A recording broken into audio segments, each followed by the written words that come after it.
Yes, hello internet. Oh, Boston, It's us. the Yes. the traveling city or whatever the fuck it's called. Yeah, the city builder on the back of that big Dinosaur dinosaur thing? monstery thing. Yeah, it's Game Pass day and date, just so you know. Yes, Nice. let's go. Love saving cash. Huh? 2 thumbs up. Now, Vampire Survivors could come to PS5. That would be super great. Thanks. I think, like, did I actually fucking do anything this week other than work? Lots of work. America. Uh-huh. Oh, where are my notes? I got a lot of notes this week. Nervous. I'm getting nervous now about the drive because that's what I Mm. do. Apparently, is get nervous and find bottle tops around. Yep. Ting. Oh, man. What are you nervous that's- about with the drive? Getting lost, not knowing where you're going? Oh, that shit doesn't bother me. Yeah, the That GPS. stuff Breaking that down on the is side just of the like- road, not knowing where the hell you're at. That one is a yes. Yeah. But no, like, one of the things I want to do is drive across the country. You think I'm going to book a hotel every single night for that thing? No. No, Mhm. you just show up at I'm a gonna hotel drive that till I has find a vacancy. shitty motel Yeah, and That's right. stuff. you keep driving if you hear banjos. That's the rule of the road. That's right. Uh-huh. Oh, man. All right. You guys ready to start? No. Yes. Maybe. Yes. No. Ish. All right, Mm. starting in 3, 2, 1. Welcome back to another episode of That Video Game Podcast, aka TVGP. I'm your host, Boston, and joining me as always is Moonpier Howdy. and the Nymph. Hello. Patreon.com/E1M1. The ones on numbers. That's the coolest place to be on the internet, I think, personally. All the cool Cheapest kids. $5 of entertainment you'll ever spend. That's right. You want a fun for a $5? We got it over there on our Patreon page. That $5 is only per month. We're not one of those pages. No shade to them. But sometimes there are pages that do like $5 per creation or $5 per post or whatever. That's not us. We're a better We're not value. OnlyFans. Yeah. We put out so much audio every month, and your $5 helps us pay for the show, and you get to a whole bunch of really cool audio, like early access to We Rogue Like It. Show we're playing so many roguelikes. Probably too much of our current one, but that's okay. It's really very good. You get early access to Critical Misses, where Moon and I are catching up on all the media hits we've missed. You get exclusive access to The Wayward Sons, which is the Supernatural TV show Watchcast that Moon and Nymph are going through. Still on season 1, so if you want to get in on the ground floor, you got a lot of really good episodes to get through over there. And you get exclusive access to The Outcast, which is the sort of behind the scenes show, but it's the stuff we talk about before we go live, all of the things that are happening in our life. And you get access to the Critical Misses production meeting, where we're talking about what we're planning here going forward. So get all of that stuff, patreon.com/E1M1. The ones on numbers. Moon, what have you been playing this past week? I guess also including too much Atomicrops. Yes, too much Atomicrops is rule number 1. That appears to be the thing that happens now, is I just play too much Atomicrops. Yeah. Did If you have not listened to We Rogue Like It, I guess at all, number one, you should, because it is definitely a really great show. But if you want to hear It's us, the best roguelike show on the planet. that's I'll say right. that right off the Most get-go. importantly, but if you wanted to hear us be not only very positive, but also surprised at how much we really like a roguelike, this would definitely be the season to listen to, because Atomicrops is not only good, but one of those Yes. games where you're like, man, all right, yeah, let's play some of this. Like, maybe let's play too much Atomicrops. Yeah, probably a little bit too much. Definitely, maybe definitely give it a shot. Yeah, Um, 100%. it's chaotic in the best sense. Right. So yeah, played way too much of that. I started the Game Club game, which is Chicory, A Tale of Colors, or whatever. Colorful That Tale or is. something. That's the one. Yep. Tale of Two Colors. That sounds like an anime. I mean, Or a racist Bible, one of the two. That's God. Oh boy. Yeah, I've been Dark playing. jokes, folks. Got him. I've been playing a lot of Chicory as well. I think I am pretty close to being done. So I Did you have play- no idea. I am still disappointed with the fact that I only have like 4 colors. It's very disappointing. oh well, you'll. It's an interesting thing of getting different colors per area, which Mhm. It's good and weird and not Yes. odd. I think. It's kind of cool, kind of weird, kind of interesting. Mhm. I wonder if they'll have a palette cleanser at some point. Hey-oh! Got him. It's one of those weeks already. Yeah, it really is. It's fine. It's fun. Deeper discussion on that coming soon. Yep. Delayed by a week this month as well, for those Correct. curious. Yep. Why it didn't hit your feed with this. Let's see, what else? Marvel Snap, blah, blah, blah, blah, blah. Same old Marvel Snap. Still not infinite. So, still playing. Yep. You can tell where my cutoff point is now. Right. Get that, be done. Yep. I played a bunch of AEW Fight Forever. Oh, okay. Still the front runner for this year's Alpha Protocol game. Yep. For me personally. Still having fun with it. Still enjoying the wrestling. Have no idea how to get a 6-star match, because why would it tell me how to do that? Right. That might be a true achievement to look up at some point. I did a bunch of like random miscellaneous achievements, like pinning somebody with your hands in your pockets. So, Okay. there's Orange Cassidy. There you go. Put your hands in your pockets, pin somebody. I did all of that funness. And I've been slowly working through the career mode, which is interesting because it's basically a 1-year career mode. Okay. Where it starts at a pay-per-view and it goes all the way through to that same pay-per-view the next year, I believe. Okay. But I wanted to call out how self-referential this game is. Okay. Because like between the matches in the career mode, there's this whole thing that you can do where you can like exercise to get more experience points if you're using a created wrestler, which I was. There's like mini games you can do, such as like spot the difference and get the apples, and it's ridiculous. Some of them, it's like a Mario Party mini games, except poorly designed or executed, I should say, which are funny and stupid at the same time. You could go like and do like dining to regain energy. So you go to a local restaurant in whatever town you're in to go regain energy by eating some food. Sometimes you'll meet up with all the wrestlers and they'll like talk to you about the area because they're from there or whatever. That's kind of fun. Or in Abaddon, the Living Dead Girl's instance, she just says, "Oh," like a zombie, because that's what she does. Sure. Because you never break character. That's right. Yeah, 100%. Her name is Abaddon. You know?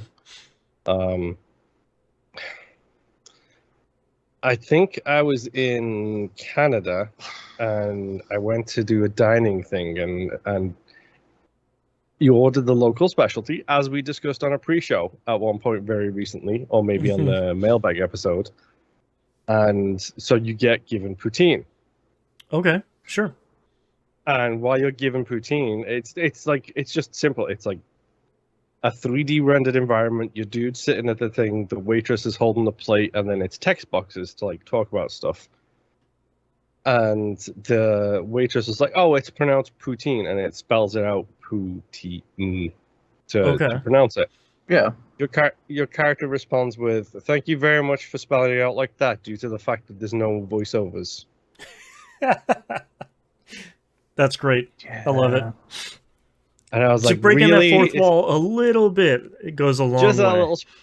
a little sprinkle. And then Yeah. literally the very next thing I did was I went to the gym, and I think it was John Silver from the Dark Order started talking to me about the Dark Order, and my character's like, what, you want me to join the Dark Order? No, maybe next career. All right. I was like, guys, Not like, bad. come on. Like, this is some pretty... It's dumb and it's stupid, but it's pretty solid writing. Like, Yeah. like, thank you for making that joke about the fact that, there is this whole, you're playing a video game situation. Mm-hmm. I just did never figured a video game would ever go that hard on poutine before. That's true. Dude, like wherever you go, like if you choose the dining option, it gives you like the images of what it is that's that specialty. Mm. So with poutine in Canada, there's like fried chicken. There is like everything. Everybody's like region specialty is there. Is it like a super high-res picture of it? It's a high-res image. It's not even like a rendered. Oh, okay. It's just a photograph. I just thought great. it would be like the dumbest thing ever if like somebody went to Canada or like Upper Michigan and they were just like picture of it on the table. It's in the game now. Here's Or it's a like Polaroid of it. Yeah. Or it's like a Basically Vanillaware thing where it's like the most highly recognized, like detailed, beautiful There's so image. many polygons on this nacho whatever. That's right. Well, that's the funny thing because it's literally just a JPEG, and like it's the same diner. Like it's the same diner. It's basically the same waitress. It's the same everything, and you just get given this like collectible JPEG of food. That's like, great. It's I love it. It's like whatever. Like it does it's a good thing about like wrestlers travel a lot. This is some of the things that they might be eating while they travel and take a photo of and everything else that goes on. Right. But no, it's a fun game. I'm just chipping away at it bit by bit. There's an achievement in there for beating the career mode like 5 or 10 times, and it's like, really? Jeez. Okay. If I could do this with my created character and then make them super overpowered, that'd be great. But I don't know yet because I haven't even beaten it once. But we'll see. But I did the whole Jericho Appreciation Society storyline, where MJF was part of it, and then MJF split out from the Jericho Appreciation Society. When he did it, he cut this huge promo. So right after the match where it happened, I was involved in the match for some random reason because they forced me to be part of the JAS. And right after the match, I won it.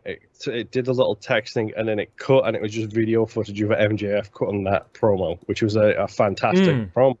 Interesting.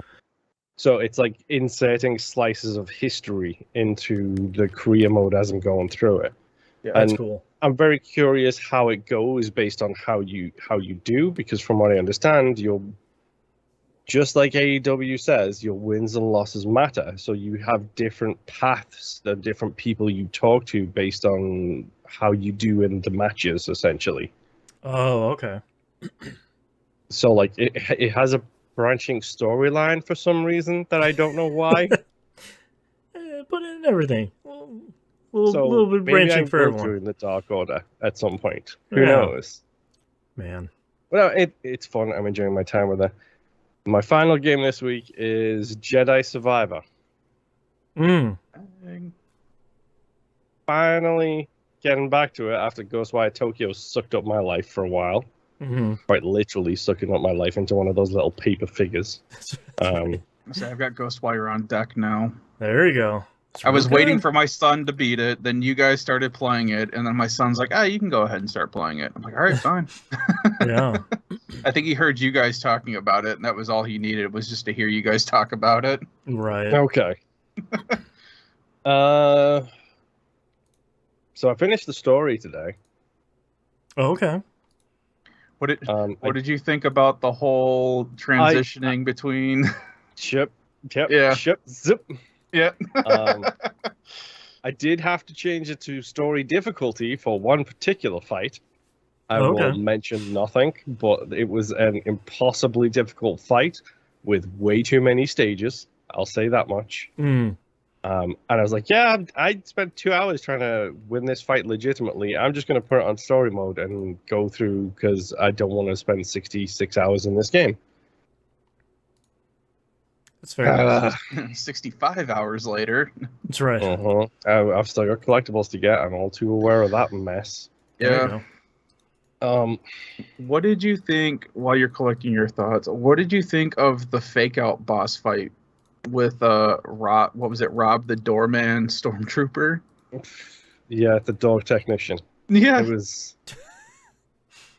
So I didn't want to say anything because you were playing it, and I wanted you to experience it yourself if you weren't spoiled on it. But I had it spoiled for me, unfortunately. I didn't know anything about it, and when I came across it, it's basically you're in a hallway, and it's like a long corridor hallway, and all of a sudden it says like whatever his name was, Rob or whatever, the door technician, and he has like a full-on health bar on the top, like a big boss one, and it's just a stormtrooper. Like, yeah. Okay. And I had already gotten off, like I was down to like, I don't think I had any stim packs at the time, and I was already really low on health. It's like, I do not have what it takes to fight a boss right now. Right. So I did not charge him like I normally would a stormtrooper. So I was waiting for him to do something. He comes running at you, and I was getting ready to parry. I did one parry and a counter and just completely took him out. He's just a normal stormtrooper. The guy's like a regular old stormtrooper. That's really good. And like, then when you fake out had me laughing so hard. It pops up with the boss defeated like symbol when you beat him as well, which is just really good. A nice little joke. It was really, because I figured it was going to be a joke, but also I was like, I don't know, they got this set up pretty good. This may actually be a boss fight. Man. But then I felt bad for him because all that hype, just and trying then to fix his door. Yeah. He does say he's going to get promoted for killing a Jedi, though. So sure. There's a lot I'd like about this game. I will say I think they tried the bait and switch a little bit too much, because it's like 3 or 4 times towards the back quarter of the game. It's like, oh, this is happening. No, it's not. This is happening. No, it's not. This is happening. It's just like Dagon was perfectly acceptable. Like that could have been the entirety of the game, and I would have been absolutely fine with it. Because he's also a super cool character. But the things that they do with the things, it's hard to talk about. But if you've played it, you know. You basically deal with who you thought was going to be the final boss fairly early. Like halfway through the game. Yeah, and then you find another person where you're kind of like, what the heck is going on here? And then they just force you to fight them. And it's like, there's no reason to do this. This is just you being an ass. There's no point. Yeah, I think they tried some interesting things with regards to the story, but I don't think it was executed as well as it could have been. There's some interesting plot threads left over after the end of the game, which I'm curious to see where they go. I forget how much the slowed down Force theme really hits, and hits hard. Everybody knows that theme. I'm not even going to hum it. You know what it is. But no, like, I think the story was fine with a little bit too much contrivances around the switches that they were going for. I got some cool screenshots, I will say that. They are spoiler filled, so don't check that out unless you're very interested in being spoiled in the game. I think probably my favorite thing about this is all of the new movement abilities. It's the stupid AirPod things that you jump off. It's the air dash. Like, they turned this thing into a well and truly a Metroidvania. Like, it's a Souls-like with Metroidvania right built into it. Now, unfortunately, I'm at that phase in a Metroidvania game where I now have to go and break all of those walls that I didn't break, and get the wall chicken that I need to get. And except in this case, it's, a Force crystal. and do all of that jazz, which I'm fine with because the movement actually feels really good in that game. Like it genuinely is great to just be like, cool, I'm just gonna bounce, bounce, bounce, bounce, bounce, bounce, bounce, and be where I couldn't be like 17 hours ago. Right. Yeah, now that they've got the warp points in there too, which makes fast travel is a easier. Big difference. Yeah. What did you think of the different stances? Like, what did you end up beating the game with? What were your two? Ironically enough, I basically just used the two I used from the first one, which was single blade and dual blade. Not the two-sided, but the dual blade, the two separate ones. Yeah. Yes, because with the dual wield, you can cancel out of actions by blocking, and I am the type of idiot who overcommits when attacking, so the ability to cancel what you're doing is invaluable to the way I play. So, like, it was really good to be able to, like, oh, I'm in the middle of a swing, I'm just going to hit block because I know I'm about to get hit because I'm that kind of moron. Yeah. I used the Claymore version and the it's such a double-ended. Cool stance. It is the way it looks, dude, and I love how he deactivates the lightsaber, because if anyone had seen the new Star Wars movie, you basically have Kylo Ren's where it's got like the two that stick out at the hilt, and then you've got the main beam, which is way longer than a normal lightsaber. But when he deactivates it, he basically grabs the hilt and like southpaws it, and then he pushes down on the hilt, like the crossguard, and that deactivates the lightsaber. Yeah. And it's like the smoothest, coolest looking thing when he does it. Yeah. Interesting. I wasn't a fan of the non-traditional stance, we'll say. I wasn't a fan of that version of the stance because it's like I just don't care enough about that particular kind of fighting. If I want that kind of fighting, I'm going to play the new Massive game. Spoiler alert, I'm going to play the new Massive game. Right. I like the idea that they had it in there, though. Yeah. Because that was always one of those things where it's like, why can't he do it? I know people have. And then you see in the first game, like, your mentor does that stance, like, real effectively. And then they're just like, okay, now you can do that. Both. Yeah. I like how Boston's just so confused as to what we're talking about right now. No, I'm letting you guys chat. I'm loving it. It's a fun game. Mm-hmm. Yeah, and like, so the problem now is I've got 25 out of 46 achievements. So now I've got 25 achievements to go get, which are undoubtedly almost all collectible crap. I heard that there's some stuff that's New Game Plus required. No, it better not be. I don't remember if it was achievement wise or if they just had like certain things that like in the first game, they do have costumes and stuff that you can unlock, and you get I believe it's the red Kyber crystal for doing a New Game Plus. You get that if you wanted that. But Horizon Forbidden West did that too, where they had like a bunch of paint schemes and like costume stuff locked behind New Game Plus. It was like, yeah, never mind.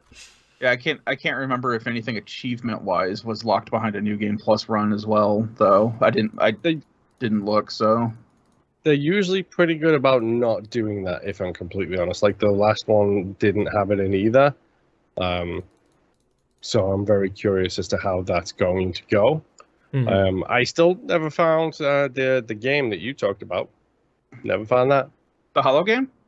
Yep, never found it. No idea where it is. It's in the bar on your home world, well, your base planet. It's on the second floor. Yeah, it's on the second floor of that bar. You got like the massive fish tank there, which is also 2 stories tall.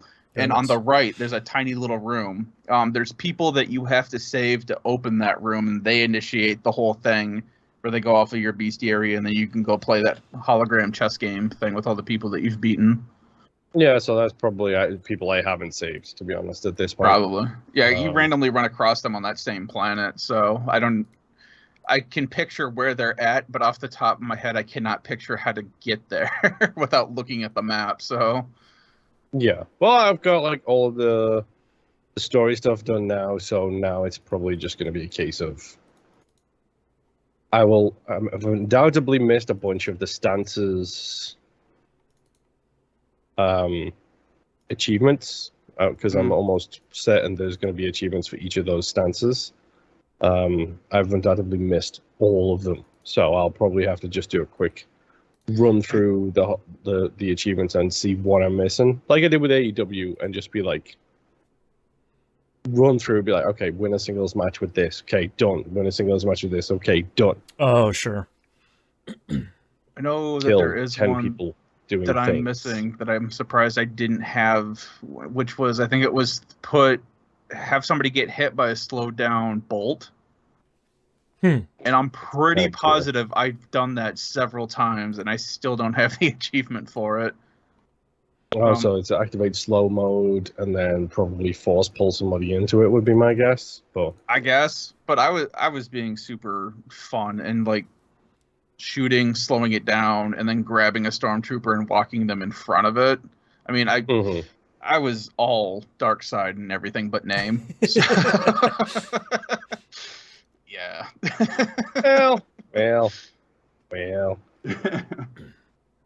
But no, it's fun. Like the game is gorgeous. Like I don't care. Like the game is just amazingly good looking.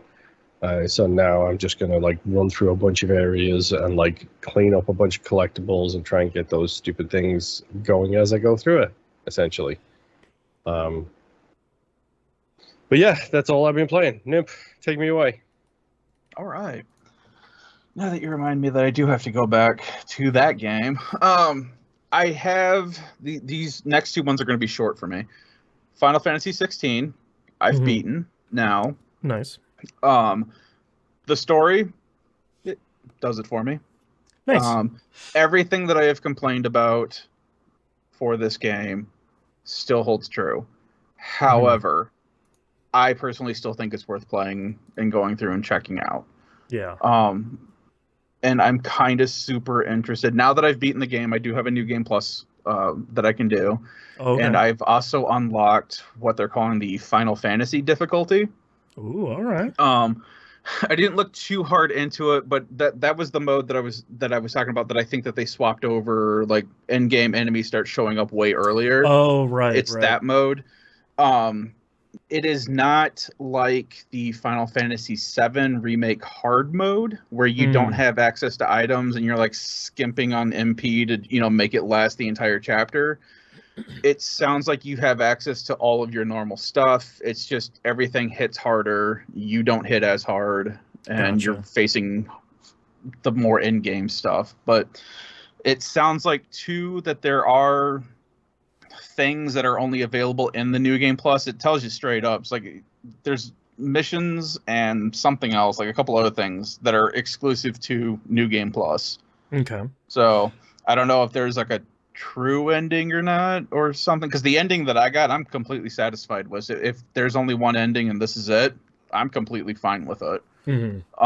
But if there is like a true, here's a 5-second tack on after credits kind of, good job. Yeah, the Kingdom Hearts thing. Yeah, it's like I might replay it and check out and see what that is. But yeah, Final Fantasy 16, it's fine. It's not gonna beat. I don't think it's gonna be my Game of the Year contender, like at all. But yeah, we'll get into that for Game of the Year podcast later on this year. There you go. The next game that's going to be real short is I got back into Trails to Azure. Now that I've beaten one JRPG, I have to replace it with another JRPG that I was currently playing. Naturally. Nature abhors a vacuum, so. Yes. So I am still on day 3. I think there's 6 days and then like an epilogue chapter or something like that altogether. I've completed 4 out of 7 side quests that are available right now. So once I go through and finish those up, I'll continue on the main story. I have completely forgotten how I have my character set up, since it had been a little bit since I played. Right. So I'm kind of just... I looked at everyone's stats. I'm like, that's weird. Why did I set them up this way? And I'm like, but I don't want to touch it in case I was actually trying to do something. So now I gotta pull up my old notes and see what I was attempting to do. Yeah. And yes, I am that crazy enough that I make notes on my JRPGs. So, but yeah, it's still cool. I think right now, and I'm kind of feeling it already a little bit, they go full on into story mode, where it's like 2 hours of characters talking, and then you finally have a dungeon or something to go explore. and I'm kind of feeling less light novelish and more action right now. Right. So I'm slowly going at this because I'm already feeling burnt out, and that's just me because I've been doing a lot of reading on a bunch of different things for this game and other games as well. So I will slowly keep going because I already have the next one. Reverie is sitting right here, and I can't start playing this until I beat Azure. Right. So time's against me. But right. My next game, which is going to be a little bit longer, Zelda Tears of the Kingdom. Okay. My son has beaten it. I've also played that this week. I'll save that for my segment because I'm the opposite place that you are. Let's say because mine's mostly so my son has beaten it, so I have taken the Switch back into my room, and I now have that whole gobsmacked thing of it's nice being back in Breath of the Wild, kind of feel to it. But now there's like all this weird mechanical stuff that I get to do. And I am having a lot of issues building things that work sometimes.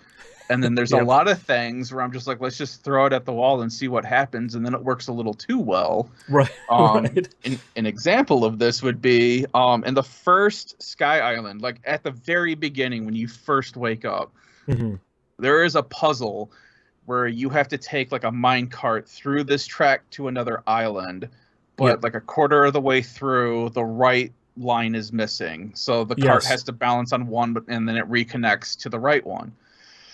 My smart idea was, well, let's just load this thing down with fans. And the faster I shoot across that thing, the faster it reconnects. No. I launched myself. So it was working, and then I get to where it reconnects on the line that's missing, and then physics took over, and I was flying in the air. I did the exact same thing where I'm like, I'm just going to go really fast. That way the cart doesn't lean to the side. It's just going to keep going. Yeah, it worked a little too well. I had another one where it's like, okay, well, let's take off some of these fans. So then I had, 2 fans on the side and 1 on the back. Hit it, and it's going smooth until it goes to reconnect with that other line, and then it hits the line instead of landing on top of it, which then makes the cart like do this weird physics flip, which then flings Link out of the cart. And I'm just falling between islands at that point now. And I'm like, all right, cool. So that didn't work. So then I'm trying to play this balancing game of like, okay, there's fans, there's carts, and there's like a random hook there. I'm like, all right, let me use the hook as like a counterweight. So that way it doesn't lean too far over. Like I am like overthinking this like the 10th degree because I did the same exact thing. My son is watching me this entire time, and he's like, "You could just do this." I'm like, "You could just shut up, and I will do it the way I want to do it." That's right. So, meanwhile, the entire time, him and my daughter are watching me play the game and all that stuff, and I'm just like, literally, it's just random. Like, eventually, how I got across was I had 3 fans, and I put the hook on the front, but I left it diagonally, so that way when the cart started tipping to the side, that hook would grab it because it was just far enough out, so it would grab the other rail, and then I just continued basically drifting across the rail all the way to the other island, and that's how I got there. It drove me crazy when I saw how some people solve that problem, where they're like, yeah, you just put the hook on the line and put the minecart underneath. And I was just like, oh my god. Dude, so I saw that too when I was on the other side of the line, where that just hit me, where I'm like, there's one continuous line and I had a hook. I could have just done that. Right. It never occurred to me. And like every time I ran into something similar in the game, my brain was just like, I don't know, I'll have to figure this out for the first time again. I was just like, no, you could just, okay, never mind. Well, on that same one, though, and what I didn't notice is that there were little triangles underneath the rails. So I was like, okay, I am going to take... going back to that other island because I want to see if that works, but I want to use the same contraption that I already have. So I'm like, let me just move the hook to the top, let me put it back on the one side that's continuous, and I'll just ride it all the way back down. Well, the little triangles underneath that rail prevent you from going down. So I got halfway down that rail, and it got caught up on that. So then I'm doing the stupid thing of, can I wiggle the cart, or can I move it around to kind of jank the physics just enough to get it so that it keeps going. And I kind of did, and then I wiggled a little too much, and then the hook came free of the minecart, and then I fell down. So Tears of the Kingdom. What I have learned is, if there is a chasm that I need to get across, I need to save my game first and then attempt it. Yeah. Because then another funny thing was, one of the shrines that I was doing was, it was just showing you, hey, you can pick up logs and you can balance them and make like little bridges and stuff. So the first one's like, hey, here's a log, just angle it so that you can get to the higher platform, run up the log. Oh, hey, look, you did it. Continue on. Here's more logs. Here's a steeper, elevation for you to get up. So what I was doing was, I would just grab my little makeshift log bridge and just bring the stuff behind me forward, and there would be more logs. So I would build bigger bridges, and then you get to the end of it, and there's like this massive lake of water, and then the shrine at the end of it for you to get your little light globe thing or whatever. Right. So there was like a whole stack of logs to the side and like a bunch of fans. So I had like this massive built out ship with all these fans set up, and it was ready to go. And I went to go pick up the whole thing to put it in the water so I can go, and I accidentally pushed the shoulder button in and then threw my weapon at my boat, which then completely destroyed my boat.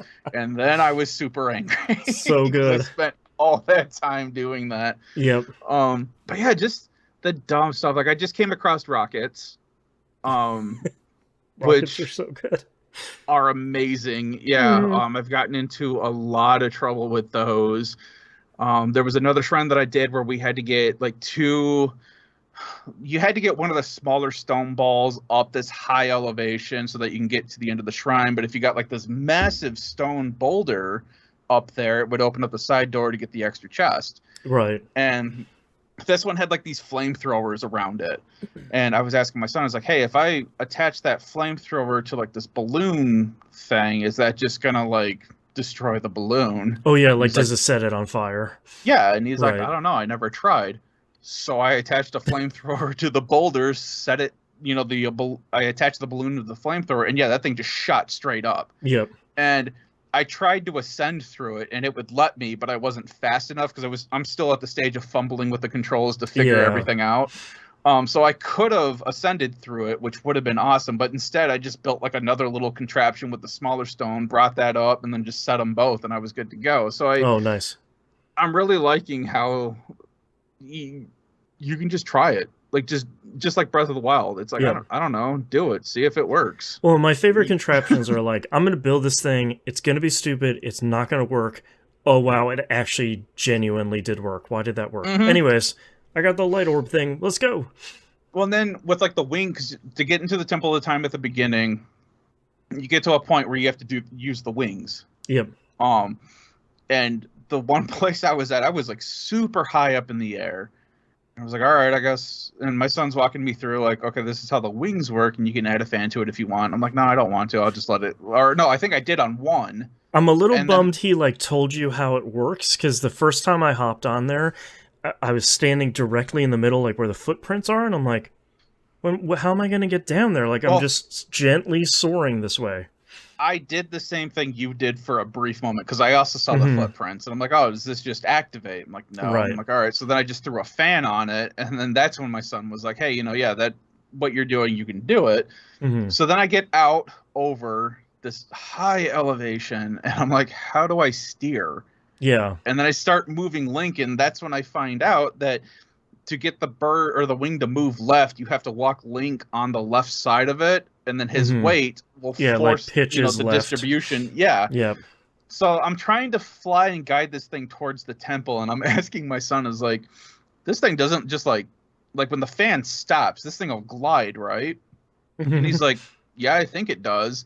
He's like, but you don't have to worry about the gliding so much as that thing just disappearing. I'm like, what are you talking about? And then the stupid thing starts flashing. And I'm like, are you kidding me? The thing disappears after just floating? The first time I was like, the point you were at, it's hard to explain how high up you are and how small this giant building is. But the game is very much like, hey man, just like float down there, no big deal, take your time. And I'm just like, well, sure, I'm just slowly gonna, like, I'm moving around, I'm looking around, and it starts flashing, and I was like, that's probably not good. Well, I don't know why this thing is flashing. And just like that, it just disappears. And I'm hundreds of feet above the ground. I was like, well, let's see if I can hit a lake. Let's hope for the best. That was my thing too. Because, I didn't know that it was going to disappear. So I'm doing, landing procedures where I'm just doing like the slow spiral down because you can't steer these things that well. And they don't steer. You don't want to like nosedive into the ground. Yeah. And you don't, heaven forbid, which is a constant thing that has happened to me, you don't want to get too close to the edge because Link then just decides, oh, hey, we're jumping. Yep. See you later, bye. Yeah. So, I had that happen to me, and I was nowhere near, and you don't have your glider at this point either. Right. I was nowhere near any salvation, so I just fell in between the islands and disappeared for all eternity on that run. And then eventually I did get it enough where I basically just angled that thing straight down as soon as it went down the ramp. That's right. And then I made it, I basically crash landed that thing into the steps of the Temple of Time, just trying to get there. I made it. Whew. Yeah, it's been a lot of fun just messing with this. I will say too, I feel like everything hits super hard in this game. Early on, like everything hits like a truck. Like you're fighting one of those red moblins or even the little guys. Yeah. It's just like, I can take one of these guys. Nope, all of my health is gone. What happened? I've got at the beginning you were forced to use up one of the 4 light orbs to get a heart, so that way you can open a thing. So I have the 4 hearts, and just the standard enemies, like one hit from those, I'm already down to 1 heart. Yep. So, it's rough early on. Yeah. But outside of that, I am still just doing dumb, crazy things of, hey, these rocks are falling from the sky. I'm going to use my reverse time ability on it, and then I just climb on top, and it just shoots me up into the sky again. Which it took me forever to figure that out until like an NPC I wandered past was just like, I wonder if I could ride those things up into the sky. And I was like, oh my god, I could have been doing that forever. Ah, jeez. And that is the funny thing with this game is a lot of the things that I'm doing now, I wasn't necessarily thinking about, but then you just get like a random thought or an idea, and you're like, I wonder if I can do this. I wonder if the game will let me do this. Yeah, or you just hear, like you were saying, a random NPC just make mention of something. I'm like, yeah, can I do that? Yeah, good question. Yeah. But I am having so much fun with some of these abilities. I don't like that we don't have bombs anymore, but I do like the fusing and the what do they call it? The ultra hand or whatever. Yeah. The ascend, that is a fantastic ability where basically if there is something above you, the ascend ability will move the camera so that you're looking straight up, and you've got like this little grid that shows up above you. If it's green, Link basically rises up, and the funny thing is the icon for this ability looks like a UFO is snatching a person from Earth. Yep. So you basically ascend up, and then you go into like the cliff face or whatever, and as long as it's green, he'll swim all the way through that and come all the way to the top of whatever thing you're below. That's one of my favorite animations is him swimming through whatever you're passing through. It's such a clever idea how to communicate that you're just going through this mountain or building or temple or whatever. Just a cliff that happens to be above you, and it's within range for you to ascend to it. It's so cool. My only complaint is I wish they had a descend. Yeah, I'm glad that they have a cancel option. So if you ascend all the way through and you're like, that is not where I wanted to go at all, you can hit B and go back down. But there's no way for you to say, like, I want to go down from where I am. Yeah, now that I have the glider, it's not a huge deal, but it would still be nice to have it. I also really like when you do the ascend, he doesn't just pop out of the top. He pops up and just kind of like a gopher, just like looks around. It's like his head and shoulders are like, is this all right? Should I pop up out here?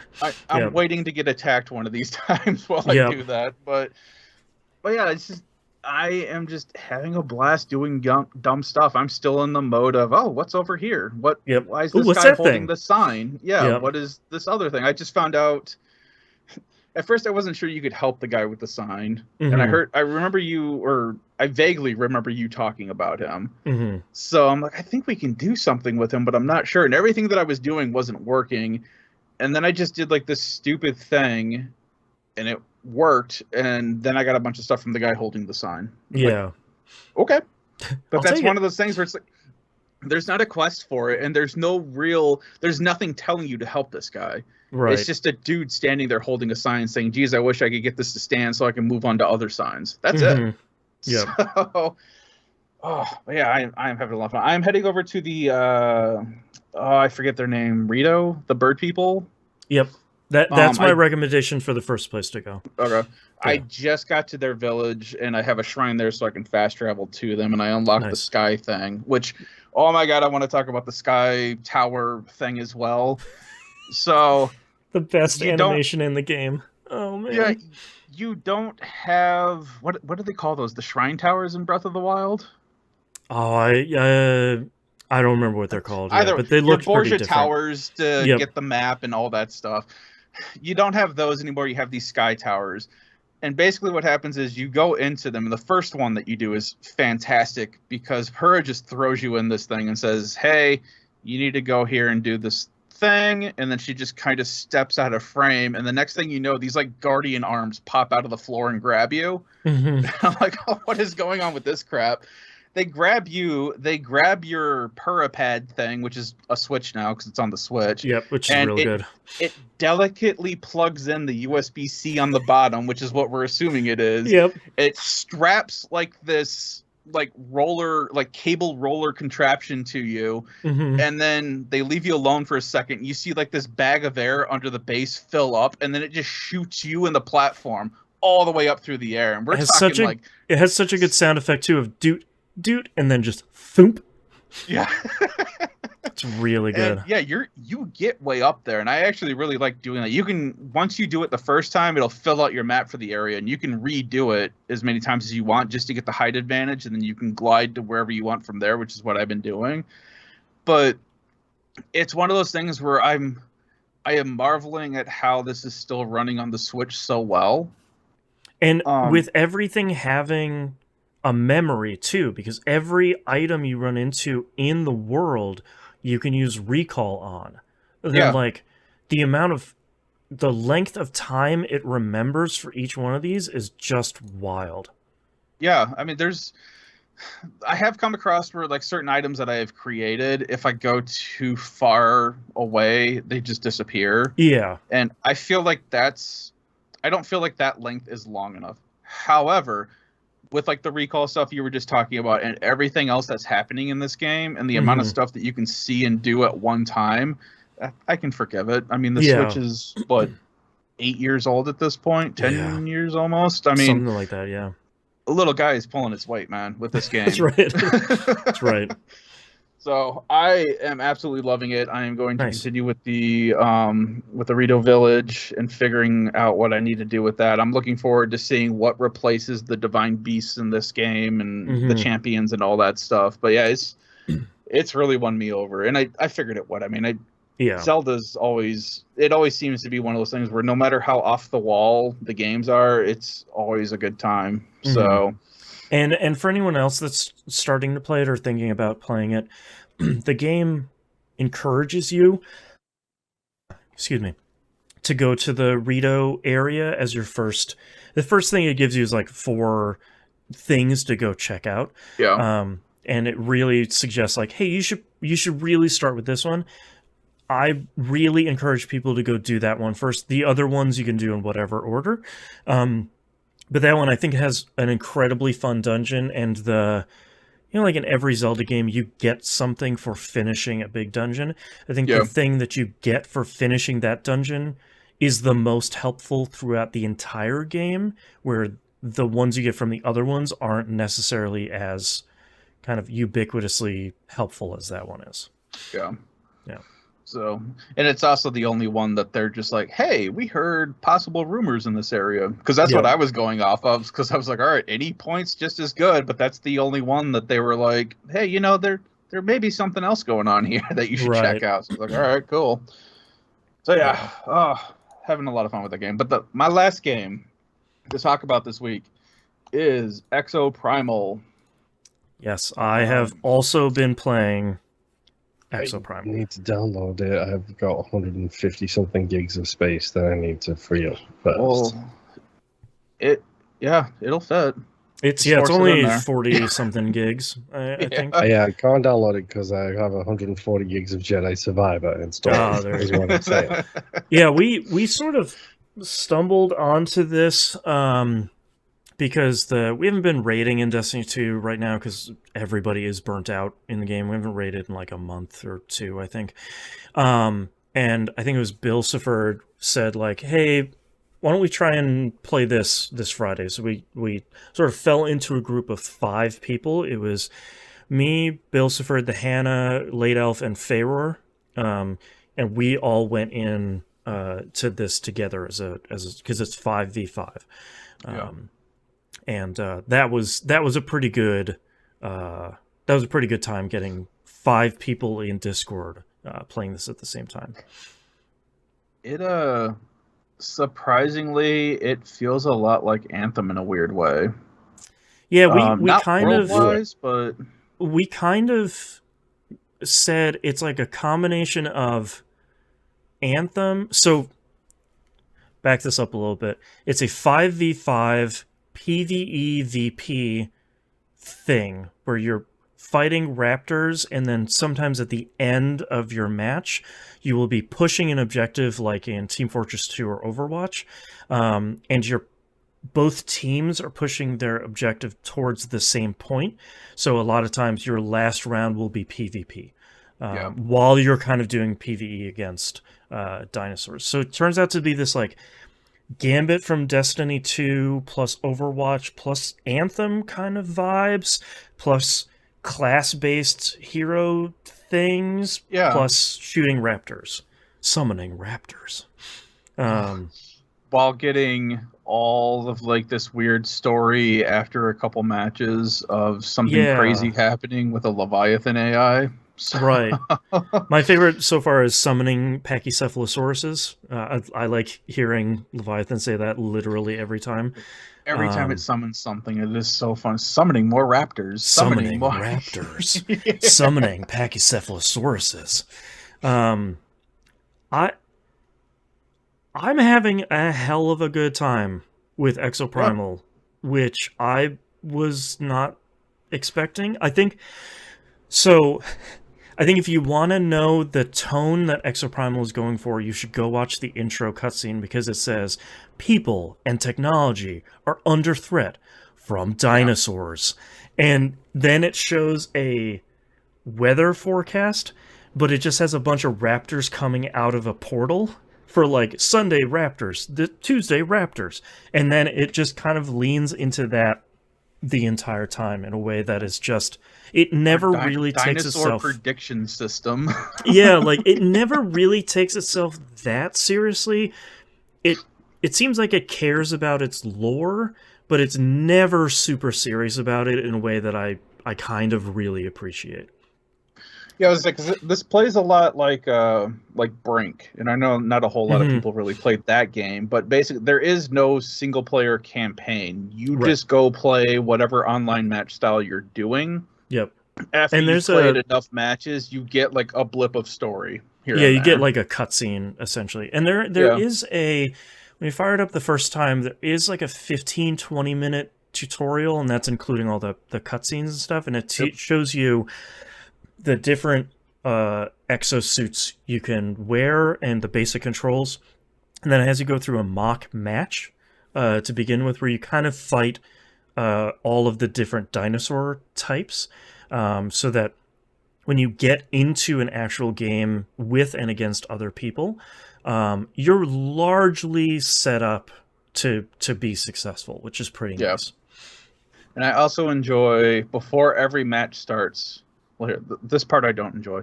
There is a load screen in this, and I don't understand why, because it is super long before every match. Where like the big Leviathan is talking to you? Not even that. Like, it's a straight black screen, and you have the logo on the bottom right with like the game icon just sitting there flashing. Yeah. What are you playing? Let you know what are you that playing this on, by the way? Series X. Okay. Yeah, I played it on Series X and PC. And this is available on Game Pass. This is a RE Engine game, so it looks pretty incredible and runs shockingly really well with, at times, hundreds of raptors on the screen. I don't really know how they got this running that well. The only thing that is confusing is the crossplay and cross progression isn't the way you think it should be. There are 3 buckets, essentially. So if you want to play with your friends or you want to carry your save over, pay attention. Bucket 1 is essentially Xbox, which is X and S and Game Pass on PC in the Xbox app. Bucket 2 is PS4 and PS5, and Bucket 3 is Steam. Those buckets cannot cross-play or cross-progress with each other. They can only really weird. play in each bucket, which I'm sure that is something of like, I am not paying Sony $1 bajillion to play across platforms, which I get. I can't fault you for that. But what's the class essentially? What exosuit frame are you playing? I'm doing the Assault Jedi right now, just as I'm still getting used to the controls, because like I posted the video on Discord, I still have a hard time every once in a while remembering which one's dodge and which one's punch. Yes, that's how I ended up killing a boss by accident one time, was by punching them once instead of dodging. Right.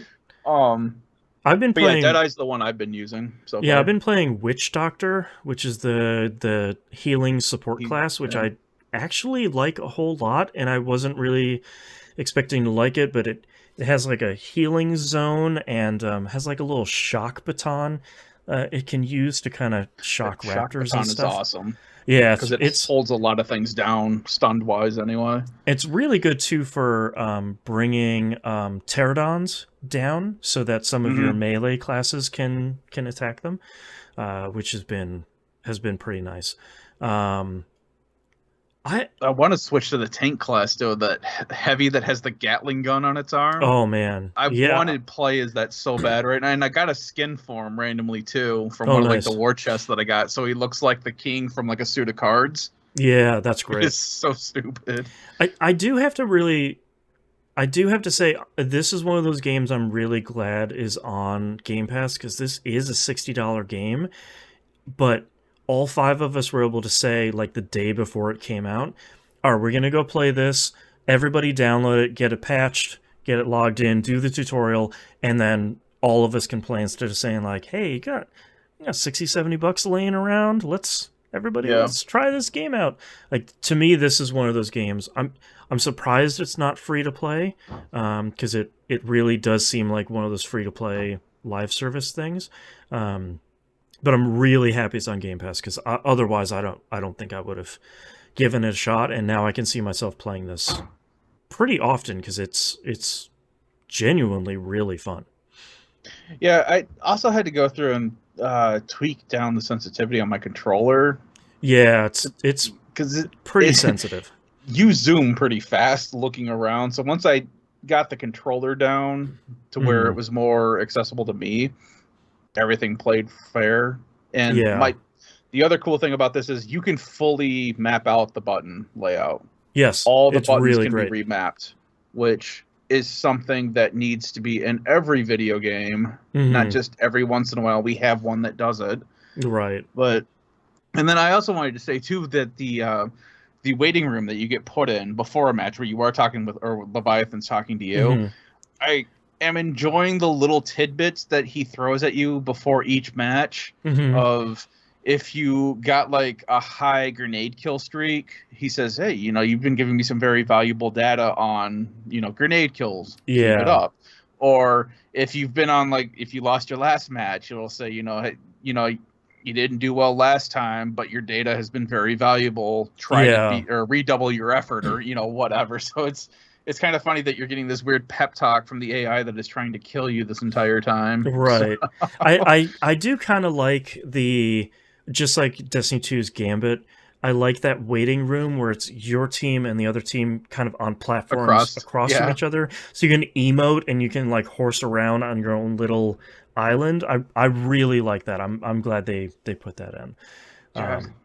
I think my only frustration when learning how to play this game is I think we played 4 or 5 matches that first night.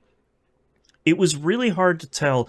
It's really easy to tell what your objective is per round, because either it will spawn one giant enemy, or you have to capture a zone, or you have to ferry a data cube, or whatever. Or if you have to 100 of whatever the little things are. Yeah, if you have like X of these and Y of these, like there will be icons on top. My frustration is, especially when you're losing, when you finish a round, the AI will say, like, you're progressing slower than the enemy team. And you can kind of see their shadows, like their kind of outlines. Right, the outline, But I had a hard time understanding how far ahead they were, because we were kind of matching node for node on that big line on the top. But it was a little hard to say, like, did they finish 20 seconds ago and they're about to finish the next node as we're getting there? Or am I 2 or 3 seconds behind? Am I like 10 raptors behind? Like, how far behind am I? Can I catch up? Or is this am I just going to lose for sure? That's been my only frustration so far. I have been in a lot of matches where we have been like 1-to-1 with the other team, and you don't interact with them, like you said, until you get to the last match, which seems to be the deciding factor on whether you win or lose. So if it's a PvP round. Yeah. Because I've just been doing random, and a lot of them have been PvP. Yeah, I've gotten mostly PvP, yeah. But it doesn't really feel like the time matters, because it always feels like the last match is what decides who won and who didn't. Yeah, you can make a huge swing at that last round, because I think that's really interesting. It's an interesting way to do it, because it doesn't matter if you won, if you like progressed to the data cube first. If your team or the other team can escort it and capture it faster, they're still going to win. It didn't matter that they won all the rounds or whatever. I think that's really interesting, because in the tutorial they show you that you can just take over a giant dinosaur and invade the other enemy team and do PvP with like a T-Rex and just start chomping and bashing stuff up and going nuts. And like the biggest screw jobs. Yeah, like they call it like a dominator or something. Yeah. Like someone that does a good invasion with a T-Rex can really turn the tide of a match that feels really good or really bad if you're on the receiving end. It's really interesting. Yeah, I was going to bring that up too, because like with the timing, I've had it where it's like we've been 1-to-1, where it's like the other team just killed the last one, and then we killed our last one. So all of their shadows are still there waiting for the Wayfinder to show us where to go. And we've had like super close matches like that a lot, where it's just the whole, even though we're not fighting each other, we're all still grouped together because we're just right there. Yeah. So it's been a lot of fun. Some of the PvP stuff though, I feel like we're already getting to the point where there's like certain groups that are just way better at playing somehow. Like I don't know if they have better unlocks or something or what, because there's not a whole lot you can unlock.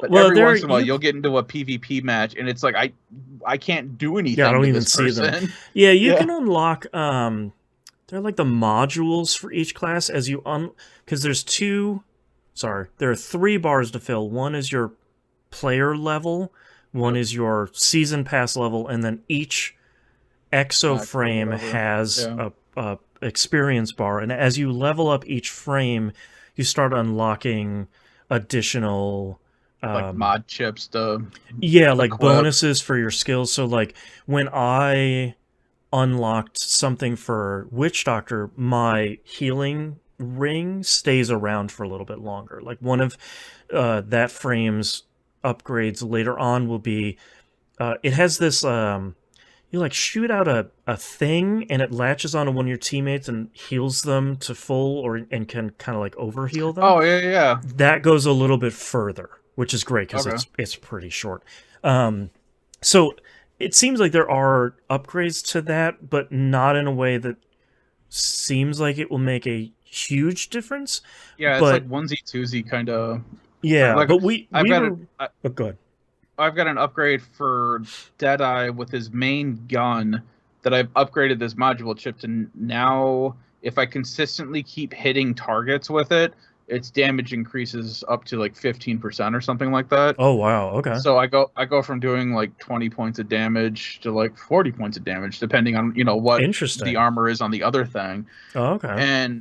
But I've just unlocked this other mod chip where I think it's called like defrag or something like that, where my grenade that I can launch, it doesn't arc anymore. It basically just goes in a straight line and it launches faster. Cool. So that's nice. We're getting like these small little things, but they're not like god tier mods where it's like become invincible for like 5 seconds or whatever kind of thing. So there has to be something though, because we were like our second and third match, I think, were against players that were like player level 30 and 50. So they were hitting hard. They were hitting hard. So like, and also I'm seeing a bunch of people say that apparently after like the 5 to 10 hour range after you've been playing the game, apparently they unlock a whole ton of stuff, like new dinosaur types, new game modes, new maps, new all sorts of things. So I was hoping for more game modes and maps because I'm fine with what we have now. Right.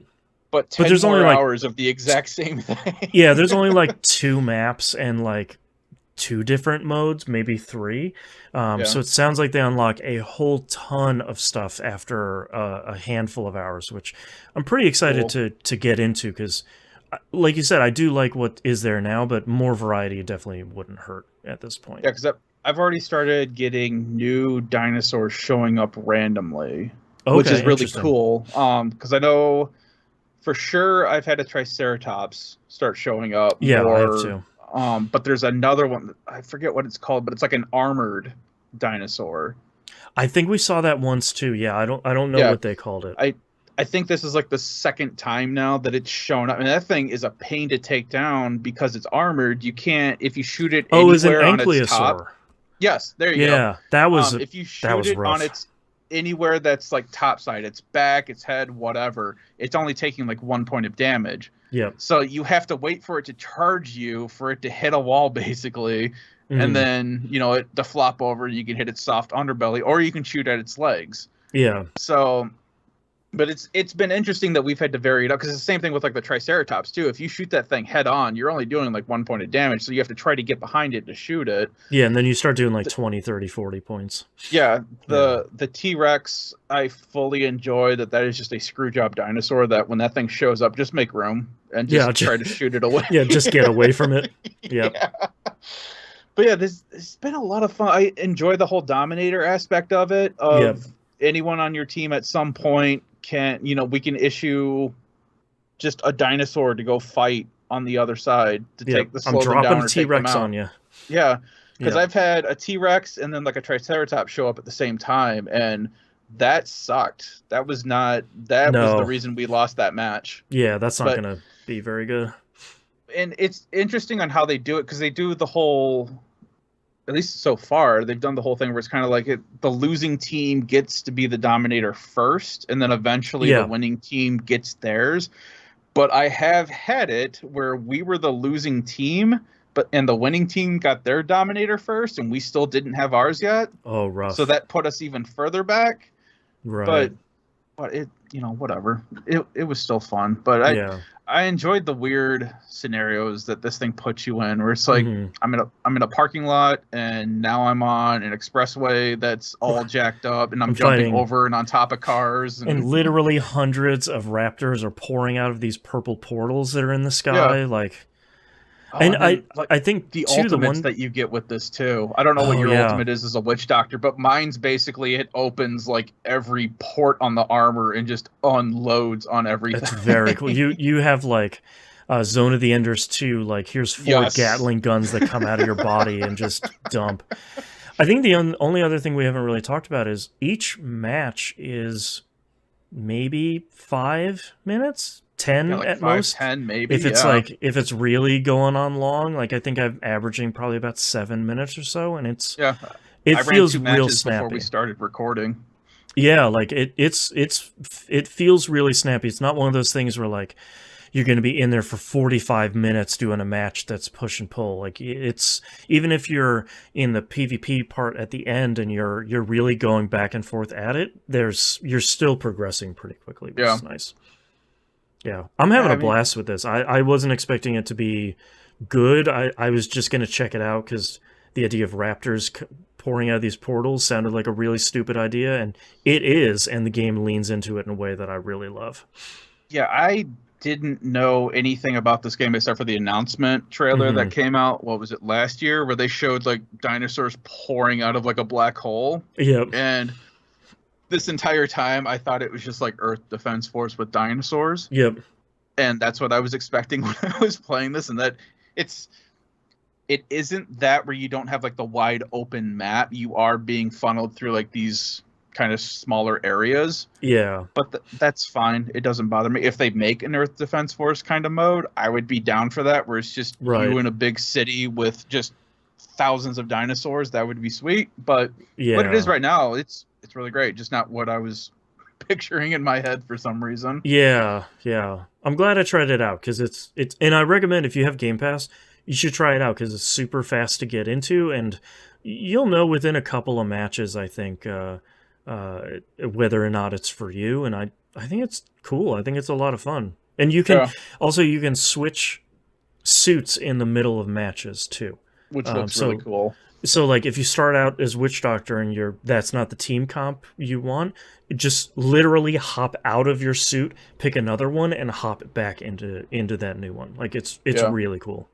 And the game will tell you too when it loads you in. It's like, hey, your team does not have a heavy or a support or whatever. Oh yeah. You don't need that. It's just letting you know, hey, you don't have one of these.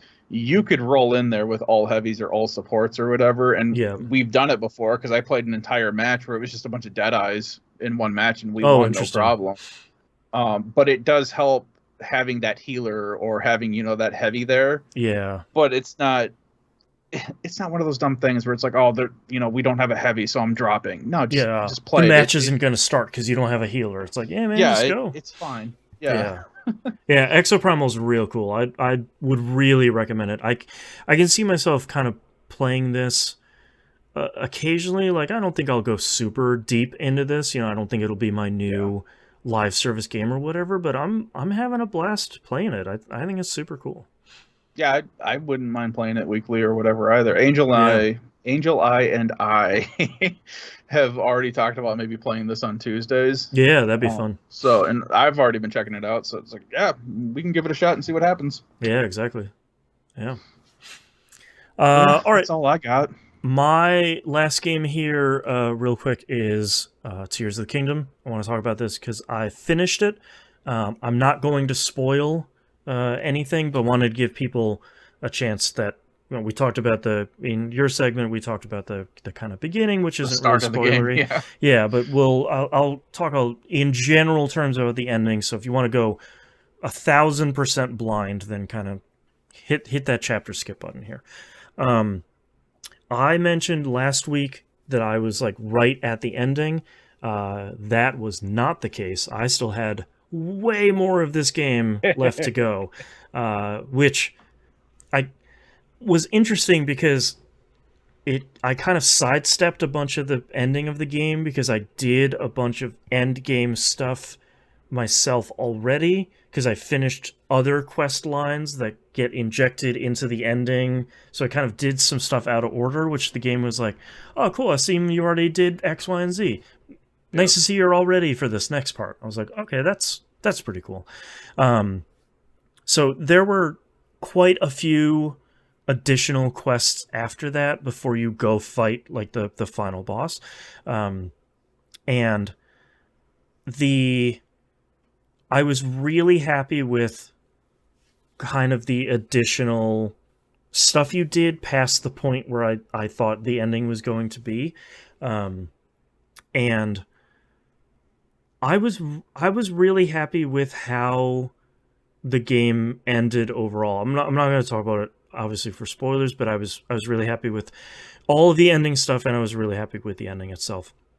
And then thankfully once you finish the game, they just give you an autosave like right before the final boss that has a little star on it, of course. And then you just load that up and you're back in the game right before the final boss. And it's just, hey man, keep playing Tears of the Kingdom. So I've been going through and I have been trying to explore as much of the depths as I can.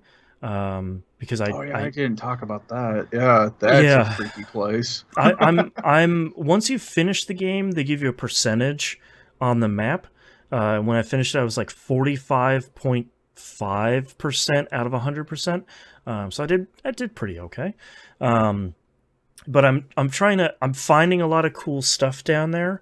And I'm trying to explore a lot of those because I don't know if the game tells you this, but essentially you know where stuff is on the surface or the depths because of the relationship between the two of those.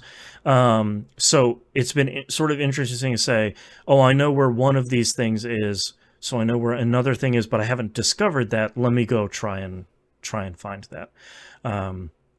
So that's been pretty fun trying to discover that. I don't know how much more. I will probably pick this up every once in a while and kind of do it, but I feel I pushed to the end of this game because I could feel myself kind of losing it a little. The burnout. Yeah. Not even burnout, but like kind of losing it of just like, oh, I really need to get into this. I really just need to finish it. And I could feel myself kind of like gravitating towards other stuff. And I was like, all right, let me just sit down and let me knock out the rest of this. And I'm glad I did because I liked a lot of that. But I'm not entirely. I don't think I'll go for 100%. I don't think I'll find every shrine. I don't think I'll do all the optional boss fights. I don't think I'm going to do any of that stuff because I think that's. God, my God, there's how many hundreds of Koroks in this game? Like I'm not too many. There's over 200 or 300, I think. Like there's so many, and I think I've found like 30 or something of them. So I don't think I'll go do all of that stuff because I like all that stuff, but I feel like I will really burn myself out if I try and do all of the shrines and all the photos. I really like taking all the photos, but if I try and do all that stuff, I feel like I'm gonna really get burnt out on it. And I would rather stop at this point or like play a little bit here and there to just kind of explore and maybe wait for potential DLC, even though Nintendo hasn't been talking about it. Wait for DLC like that to go dive into it and do more of that stuff as I do DLC, rather than kind of trying to wring every piece of content out of this. So my son did also mention too, because I did complete the first quest with Impa for the tiers stuff. Yes. Yep. He did suggest, since I have that quest now, to look up a guide for that because it is very easy to go out of order and just have crap spoiled for you in the game. I keep hearing this from somebody. This is not a slight against your kid. I really don't agree. Because the cool thing that I liked was getting them out of order and sort of seeing like what, like you get part 2 and then you get part 7 and you're like, man, the hell happened in like the short period of time between these two, and then you get like little pieces of story here and then you go find another one and it's like, oh, that was part 3, oh, that's what happened and led to this. Like I really liked getting all these kind of sprinkles of story that I was getting out of order, and then kind of, because I disagree, I don't think anything in there is a really big spoiler. I think the big spoiler is the last one of it that you kind of only get after you get the previous 11 or 12 or whatever. Like, all of them can be seen out of order, and then the big one is the final one. Gotcha. But yeah, he may have just been telling me that because I'm constantly yelling at him to not spoil stuff for me. So he was probably just like, "Hey, this is kind of going to spoil some stuff if you do it out of order."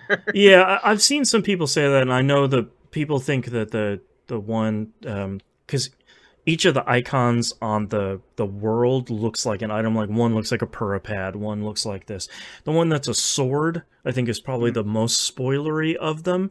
But I just did them as I found them, where I'm like, I went up in one of those towers and I saw one. I was like, all right, well, I'm sailing right over there. Let's check out a cool cutscene. So, but yeah, I wouldn't blame anyone if they kind of did them in the order they came, but I liked getting them out of order and kind of getting this almost disjointed story that came together all at once at the end. So, because that first one that I got has already put me in a state of what is going on. I think my only recommendation is do the camera stuff first. You can get that from Robbie and whatever her name is, Purra's assistant in Lookout or whatever. Yeah, those two will start that quest. It largely has you go down in the depths to do a bunch of stuff. And then look up where to go get your last ability. Skip out anyone that doesn't want to know what's called. But it's auto build. That's going to be your very last ability. It's super, super, super handy, and it's really easy to miss because it kind of happens after the camera quest, and it's in... The game doesn't really push you towards it, but it's a super useful ability for you to have. Cool. And I know a lot of people that are like, I've been playing 50 hours and there's still a little spot on my power wheel that's not full. And it's like, oh, you're missing a lot of cool stuff, man. Thanks. So go look that up and go follow that quest line. But yeah, Tears of the Kingdom, super happy with it. I know I feel a little bit more warmly about this than I did Breath of the Wild, because I don't think Breath of the Wild clicked with me as much as this one did. But I think, just like you're running into, I liked this game a lot for it's like, all right, here's where you are, here's this problem, or here's this place you need to go. We gave you a bunch of stuff. How do you get there? How do you do this? How do you solve this problem? How do you bring this ball into this pit to open this thing? Go do it. And I really liked that much more than I had the Banjo-Kazooie nuts and bolts experience that I didn't get over there, and that clicked with me here for whatever reason. So. Yeah, because you end up spending 20 minutes screwing around with a rocket and then killing yourself with it. Right. Cause... I strap something to a rocket and be like, 3 rockets should be fine enough to get this little distance where I need to go, and then I like shoot literally into the stratosphere, and it's like, okay, well, that's where this life ends. Fair enough. I did want to say, too, real quick, because the video you have up reminded me, I came across a camp of those goblins, bow goblins, and as I was running up to it, apparently they mounted the camp on top of like a Tantalus or whatever. Yep. So as I'm running to it, this giant stone golem comes up out of the ground. Oh, like the stone...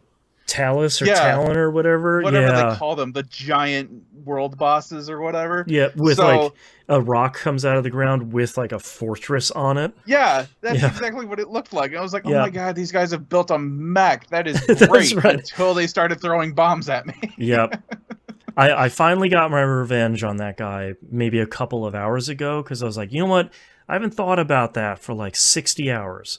I'm going to go back and fight that guy and let's see. And I worked it over really well, and I was like, yes, finally my revenge. I love it.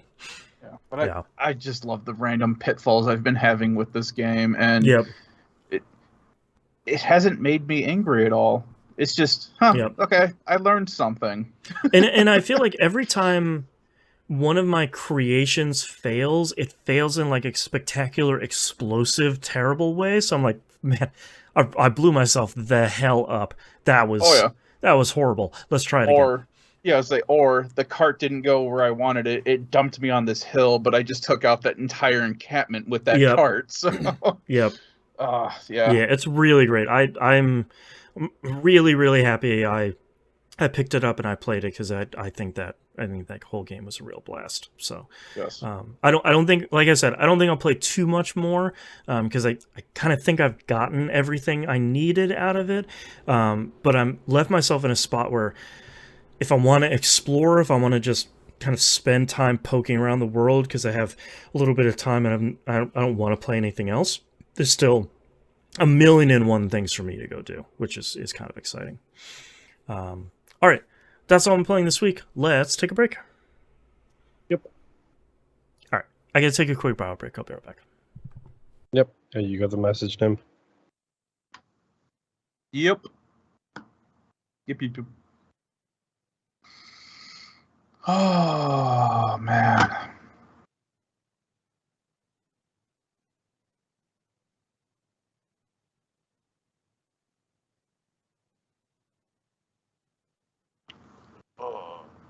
So, I bought a bunch of random crap from, was it Temu or whatever? The new cheap place everyone's buying stuff from. Yeah. I got a dash cam for shits and giggles, and it actually works really well. I've got it up in my truck. Well, that's good. I figured out that it takes pictures and it records, so I finally got it so that it just records now. And after this podcast, I'm going to rip the video that I did earlier of me driving around going grocery shopping, seeing how it holds out. So my wife keeps asking me, why did you need this? I was like, I didn't. You didn't. And I don't have a reason for it. However, because I've always wanted to get one just in case you happen to catch something dumb. And Feroy brings up if you have your dad joke book with you or not. Oh, I don't know where it is. It's somewhere in this fucking shit show of room right now. Like, no, because I'm in the process of doing something very legal, not illegal, but very legal. You need all your paperwork in the right order, and yeah, and a lot of it is like documentation I need, but part of that is also the new PC and switching around that setup and getting shit I need from my old PC, which is under my desk. Yeah. So everything is just a shit show. Like, I've got like fucking, there's a stack of paperwork over here, which is on the little lower down desk that I dare not touch because it'll fall over. I've got fucking boxes of file and shit over here, and it's like, because I have to fill out this stupid paperwork, which I want to try and get done this week, so I can actually get it like fucking notarized. It's that kind of legal. Yeah. And then get it filed, and it's just like, my life is a mess right now. I am a mess right now, I should say. There's just so much fucking shit going on. I'm trying to juggle like 5 super important things all at once. And see, I'm just fucking off and doing dumb shit. So yeah, you go to hell. Run around with a dash cam. Yeah, I already went to hell, motherfucker. I got a magnet. Uh-huh. But yeah, so I've always wanted to get one just to screw around with it, but I never, like, you go to Best Buy or whatever, and they're anywhere from $80 for an open box one to like 100 and something, and I'm like, I don't want to spend that for something that I just kind of want to fuck off with and whatever. So $24 is not a bad price. It was either 15 or 24. I don't remember what, because I bought 2 things, but so it's been fun to mess with so far, and hopefully one day I just catch something stupid. That's all I really want it for, is that one time. I don't know, you see a UFO or something. I have a dash cam now. But the other thing that I have is I also bought a comm device for my motorcycle helmet. So I gotta not rip out, but I gotta take out all the padding on the inside of my helmet. I gotta wash that anyway because it's been super hot and humid, and my helmet is starting to get a funk about it. So I got to take all the padding out anyway and wash that. And when I go to put that in, I'm going to install my comm unit. And I just want that so I can listen to something while I'm riding. Yeah. Yeah. Yeah, I'll just make sure it's off when I get pulled over. Luckily, it doesn't show how fast you're going. It just has the date timestamp, and that's it. So that's the best kind. That's the kind you want. Well, on my this camera, for people that are watching the stream, it's got a camera on the side that I can move up and down and adjust it side to side. This one is actually the thermal camera, thermal camera, the night camera. This is supposed to be facing your back window. I'm just like, no, I'm just going to leave it connected, because then if I'm driving at night, the main camera can only see what my headlights are looking at, and this thermal camera can pick up everything else outside of it. Yeah. So, because my wife was super pissed because I had this one pointed into the cab just because I hadn't adjusted it yet. She's like, I don't want to see myself. And I'm like, well, don't worry about it. You're not in my truck 9 times out of 10 when I'm driving it anyways. Yeah. I did get my oil changed on my Kia, and I got it booked in for its fucking 3 recalls. 3. Yeah. The recording your cops, I would do that with my phone because it's locked, and the cops can't get into it, and they can't force you to get into it because I don't have it. It's pin locked. It's not facial or biometric locked. Yeah. Yeah. So they have to get a warrant to search your phone if it comes to that, kind of crap. The camera, they could just confiscate, and they would have access to the memory card, no problem. The phone's a bit harder for them to get access to. Anyway, sorry, you were saying. No, you're good. Yeah, I have my phone on a swivel mount on one of my air vents, mostly from my Lyft and Uber driving days. They just passed a law here that we have to be like completely handsless as of the end of June, which is fine because I don't text that often while driving. Yeah. I text at like stoplights and stuff. But now, since the law's passed, I'm like, okay, I'm just not going to do that anymore because whatever. I don't need to be texting. But I definitely don't do it while I'm driving like some people that I've seen. And those are the people I'm hoping to catch on my dash cam, where I get cut off on my motorcycle or I get cut off in my truck because some asshole isn't paying attention to what fucking lane they're in. That's right. Yep. I think New York has been hands-free for a while. One of the things I actually do genuinely like about the Kia Soul is like it comes with Android Auto already prepped for it. So whenever I plug my phone in, if I hit the voice control button on the steering wheel, it just uses the Google Assistant voice command thing. So when I want to send a text, I can just hit that button and then say, send a text. Yes, I'm on my way home. Yes, I am picking up groceries. Yeah, no, I am not going to go and pick up fast food again for the 5th time this week, as much as I want to. Yeah, my truck, through just Bluetooth, it automatically picks up like any podcast or music that I was listening to. It starts playing that through the speakers, and anytime I get a text message, I can have it read it to me. But to do like what you were just saying, I would have to plug mine in for the Android Auto, so that way I could do the voice command to, respond back and all that. But my kids get a huge kick out of my truck talking for the text messages. Oh, yeah. And it sucks because like my wife or my kids will send me like a picture, a GIF. Yeah. And excuse me, a what? A GIF, a GIF. I don't care. I go back and forth all the time. I'm not beholden to one thing or another. I just say both. But anyway, it doesn't tell you what the picture is. It will read off the whole line of what Giphy, that file cat was laughing saved as. and throwing up .gif. No, it doesn't do that. It'll say image 10103677724567777281.gif. Great. It's like, great. So what was that? Right. God. So it's become a game for my children that they try to find pictures that have like the longest save name to send to me to get my truck to repeat it. Great. It's just I'm not gonna lie. If that was me, I would be saving those images and then changing the file name to something stupid. Don't crash the car, Dad. .jpeg. Right. It's like, wait, no. All right. You guys ready? Yep. All right, let's get started in 3, 2, 1. Let's talk releases for the week of July 17th, 2023. First up is Viewfinder for the PS5 and PC. Highly recommend watching a trailer for this one, just to kind of get the full picture of it. Sorry, no pun intended. But the long and short of it is you have a camera, and the things you take pictures of turn into real objects in the world. So if you need to get across something, like take a picture of a ladder and then put the picture in front of you and it will turn into a real ladder, and stuff like that. So it reminds me a lot of Maquette, where you're kind of manipulating the environment using the environment, which is kind of interesting. Feyroar in chat says, looks like Umurangi generation. Yeah, kind of, like if you're using your camera to kind of manipulate things in the environment.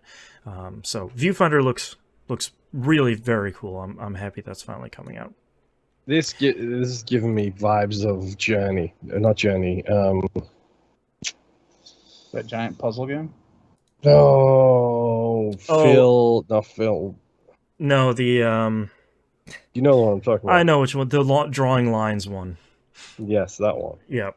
Yeah, I don't remember what that's called. I loved it, but I don't remember what it's called. Speaking of Maquette, we have that coming out on Xbox One and Series X and S this week. That is the one where you're kind of in this building, I guess. Yeah, like a model building, and the stuff you interact with outside of the building. Sorry, the stuff you interact with inside of the building affects the stuff outside of the building. It came out on PS4 and PC 2-3 years ago or something. And that one makes me think of The Room, the Game Club game that we did. Yeah, very much like that. Yeah, but on kind of a much larger scale. So Maquette was supposed to be cool. I haven't played it. I think I own it because I think it was on PS Plus there for a while, but I never checked it out. A game that I really liked is getting a brand new version. Might and Magic Clash of Heroes Definitive Edition comes out PS4, Switch, and PC. This came out on 360. Back when like Xbox Live it was Arcade. A Summer of Arcade. Yeah, it was a Summer Arcade game. That's right. This is a really cool. We see them all the time in the mobile space now in kind of like a really terrible way. But this is one of those games where you have a whole bunch of units on your side and you're merging them together. So you put 3 archers together, it makes a tougher archer. You put 3 soldiers together, it makes a tougher one. You put 3 of them kind of horizontally, it makes a bit of a barricade. It's you fighting against an AI enemy. I really liked this a whole lot when it came out on 360. I played a ton of it. I don't think I finished it because it was a massively huge game. But I really liked this a whole lot. I'm hoping this new version is pretty cool. I think there was some minor controversy when it was first announced that the original developers are not involved in this, but I think this is largely just kind of an upscale kind of remaster thing instead of a remake. So yeah, I'm pretty sure I got the full gamer score on this game on the arcade version for some reason. Because it's cool. It's a cool game. I liked it. So that's coming out this week, along with Pikmin 4 coming out on the Switch. I think the first 3 games just came to Switch as well recently, too. So if you want to play all 4 of them, I'm fairly sure that they're all available on the Switch now. If you haven't played Switch, it's really great. If you want to play something like it and you don't have a Switch, Tinykin is supposed to be really great on Game Pass, and it's similar, but I don't think it has combat. So Pikmin seems cool. I've never played a Pikmin game. I've always wanted to. Same. I liked Overlord, and that's essentially evil Pikmin. Yep, that's the Pikmin game I have played. Yeah, so I feel like I would probably enjoy this one of these days. Next up is Oaken. Comes out on PS4, PS5, Xbox One, Series Console, Switch, and PC. This is a roguelike deck-building, hex-based combat thing. So we're stuffing even more genres into this one game. Where it looks pretty neat. It looks like it's a kind of a one-on-one, like you have a hex-based thing like you'd have on kind of a turn-based RPG, but you have your units and you have your cards and you're competing with that. So that's a really cool art style. It reminds me a lot of the Ori games, that kind of painterly, almost watercolor kind of style. So seems really cool. That's Oaken coming out this week. And more tactics looking games would use the hex system. Yeah, instead of like I don't the, have an the issue. grid. Yeah, I don't have an issue with the grid, but I just wish there Yeah. were more hex-based tactics games out there. Yeah, there's You can not do some enough on crazy consoles. crap with those. Yeah. Last but not least here, Punch Club 2 Fast Forward comes out PS4, PS5, Xbox One, Series console, Switch, and PC. I really liked the first Punch Club. It's kind of a day by day, not really RPG, but kind of like a simulation thing where you're slowly building up your fighters' stats by having them do certain amounts of things every day to raise their stats and balancing them. And when you fight other fighters, they kind of do their thing automatically. You can set their skills and you can set up kind of basic routines, but you don't. It's not a fighting game. Yeah. I played the first one a whole lot and really liked it. I'm pretty surprised they're making another one because it seemed like that was going to be a game that there would be just that one and be like, man, I wish they made another one. There could be all these cool things they could do. And shockingly, they are making another one. And it looks pretty cool. I think that looks pretty neat. So happy they're coming out with another one here. Punch Club 2. Let's talk about our news story this week. Of course, we got to kind of get the latest big update on the big Microsoft Activision Blizzard King acquisition here.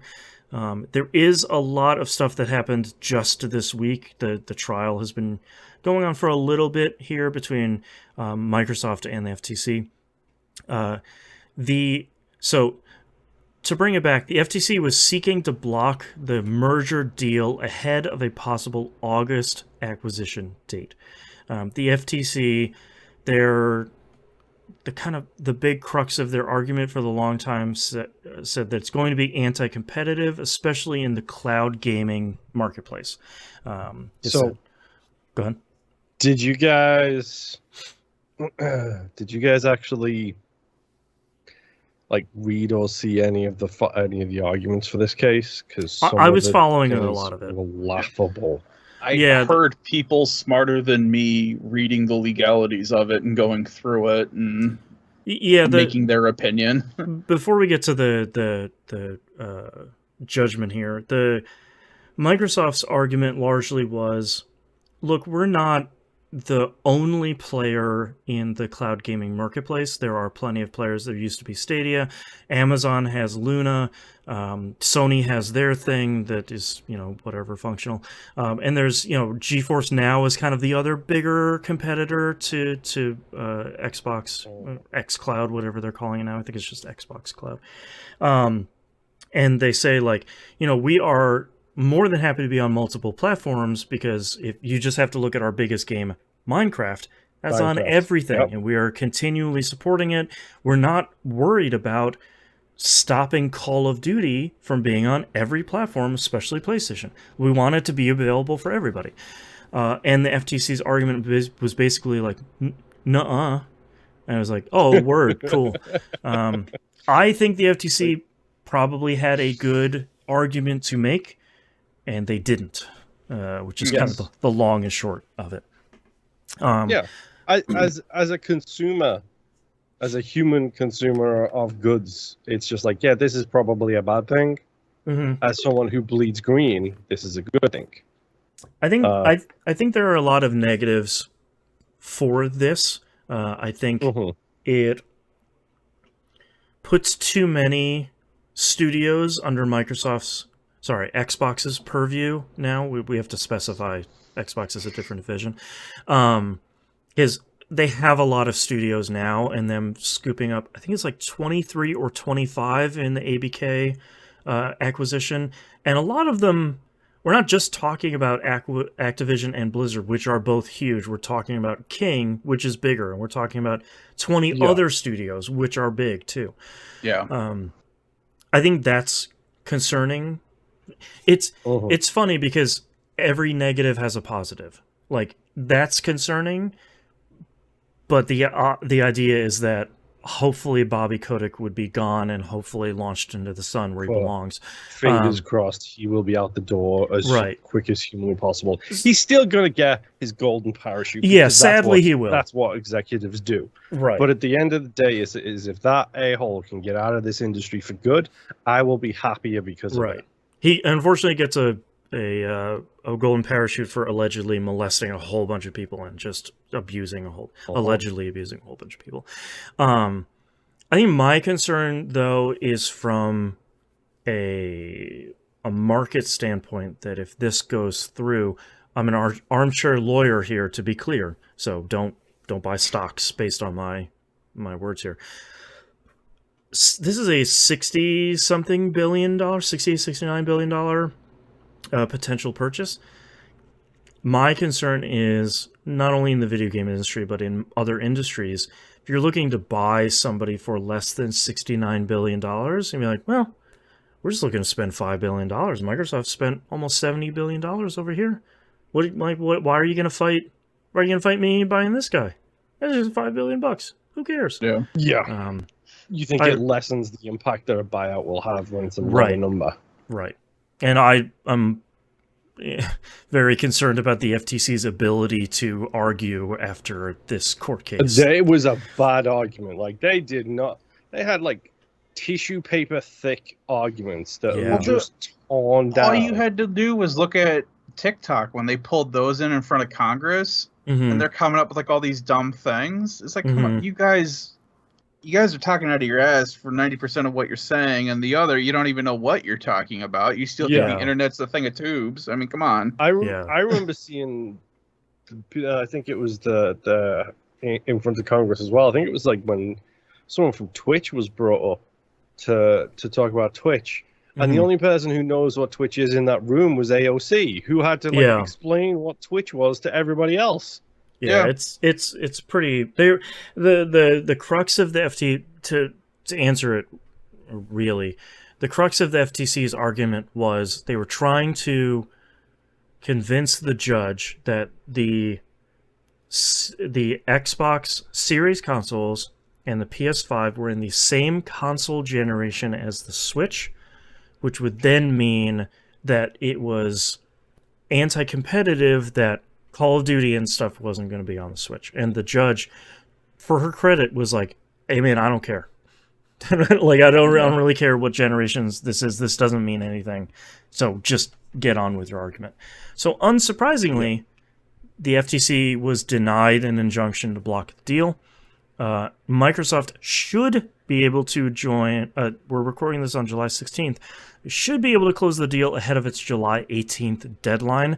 Looks like they are ready to file the paperwork like literally any minute to keep this thing moving.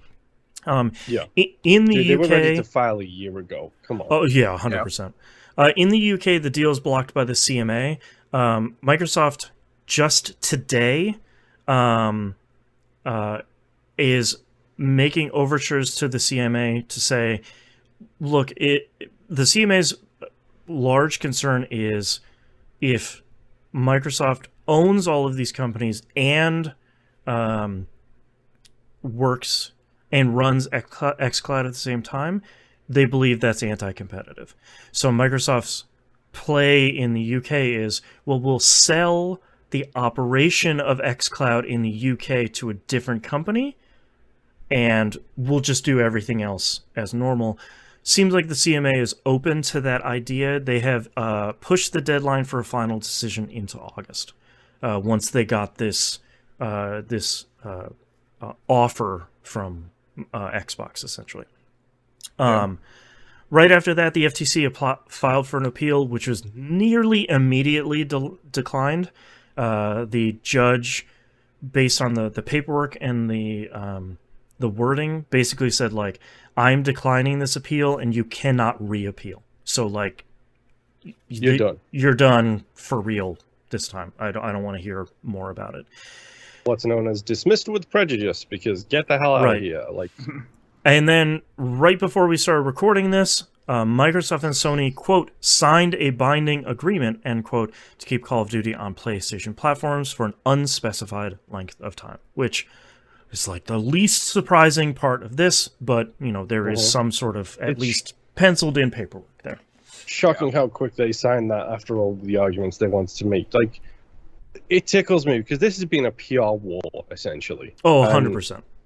Like, the thing that amuses me about the UK side of things is like all of the people in the UK, like that guy who came out and said they're going to damage our PlayStations.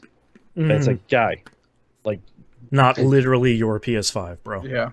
Yeah, like what most people don't realize is the only country where Xbox is big is this one. Yeah. Yep. Europe, Japan, everywhere else on the planet is Sony land. Yep. 100%. It's all Sony territory. Yeah. And you could feel the backroom deals happening, especially in the UK. Yeah. With certain people coming out, and the way they were talking about stuff felt like it was written by Sony. It was like, guys, like, this is literally giving people like little placards with what to say on it, and then you say it. Like, come on. At least I am put it in very your own concerned words. about the future of Xbox. Like, come on. Whatever. This is just a weird console war to like the 10th degree. This whole thing's the only thing I'm worried about is just the possibility of studios being shuttered just because they own so many studios now, and then Microsoft hanging on to all these rights to, you know, certain franchises and whatnot, and we just don't that they're hear like anything not for going to a make. bit. Yeah. And I'm not saying they're going to do that, but that's just anytime there's an acquisition, inevitable. that's the thing I'm worried about. Yeah. Yeah. I'm a little less concerned about that based on Activision Blizzard's record of how many IPs they own and do not use. They use 3 basically. Yeah.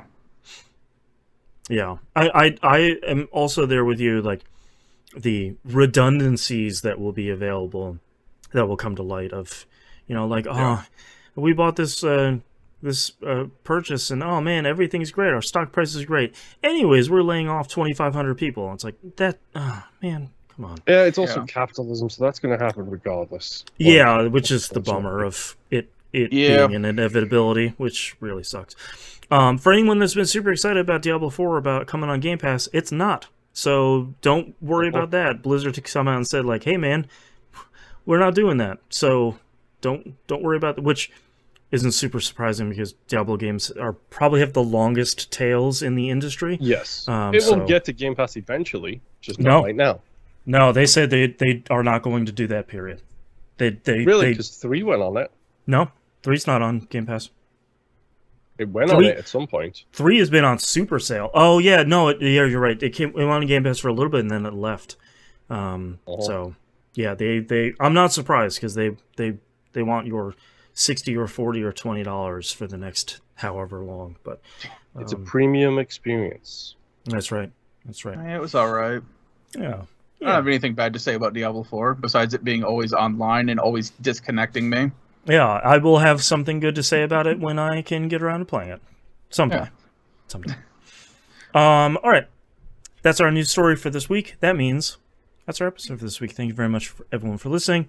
If you'd like to visit us, you can do so at tvgp.tv. Everywhere to find and follow us is on the right-hand side of the page. Don't forget to join the Discord server. As I always say, it's not one of those Discord servers that's like moving a mile a minute. You look away and there's like 50 plus unread messages. Nothing like that. It's every once in a while that happens, but that is not the normal. Yeah, when we find like a new hamburger at some place where it's like, check this out, yeah. I have to post a picture of a thing of sriracha that I found that I think a bunch of us are going to start talking about. See, if that's the sort of thing you're interested in, that's what our Discord server usually is. Also, don't forget to hit us up on our YouTube channel. Everything that goes on the public feed gets a video version that's uploaded there. Even if we don't go live, stuff like We Roguelike It and Critical Misses and stuff, all that stuff has video versions up there as well. And patreon.com/E1M1. Ones are digits. Don't forget, you can get all the $5 a month tier. That's the recommended one. Get all the stuff we talked about at the top of the show. And you help me pay for all the hosting, because that stuff is just super expensive. And you help us pay for some of our subscriptions for, Adobe's horrible a subscription is still the worst. I don't even want to talk about it. I'll just get angry again. You help us pay for all of that stuff. If you can't support us financially, totally understand. The best way to support the show, tell a friend. Word of mouth is huge. Tell your coworkers. Be annoying about it. That helps the show. Rate us, comment, like, subscribe, all that stuff. All of those things genuinely really do help. And any level of exposure is very good. I think that's it. We'll see you all next week. Bye. Bye.